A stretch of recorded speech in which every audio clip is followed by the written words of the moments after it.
নমস্কার। সর্বশক্তিমান সৃষ্টিকর্তাকে স্মরণ করে দুটি দলের নজর এখন আওয়ামী লীগের ভোটে শিরোনাম করেছি। এ প্রসঙ্গে আপনাদের মাঝে কিছু কথা বলার চেষ্টা করছি।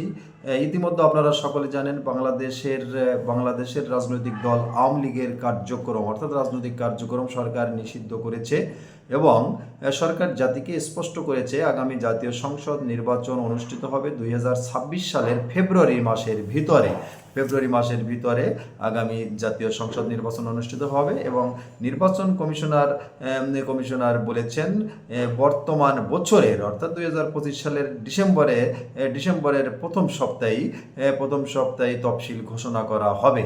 অর্থাৎ এখনো পর্যন্ত অস্পষ্ট আগামী জাতীয় সংসদের নির্বাচনে আওয়ামী লীগ অংশগ্রহণ করতে পারবে কি পারবে না। এর ভিতর বিভিন্ন গণমাধ্যম, সামাজিক মাধ্যম,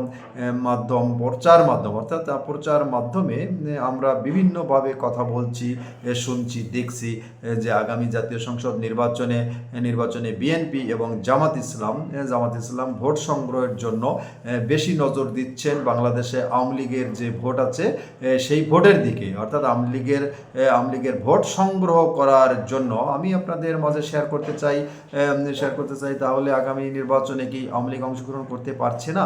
2026 সালে যে নির্বাচন অনুষ্ঠিত হতে যাচ্ছে, আমরা অনেকেই জানি বাংলাদেশে আওয়ামী লীগ এবং তাদের জোটভুক্ত যে দলগুলো 14 দল, আওয়ামী লীগ, জাতীয় পার্টি সহ আরও কতগুলো দল মিলে যে 14 দল জোট রয়েছে, সে দলের ভোটারের সংখ্যা বা সমর্থকের সংখ্যা 50%-এর উপরে হতে পারে, 50%-এর নিচে হবে না।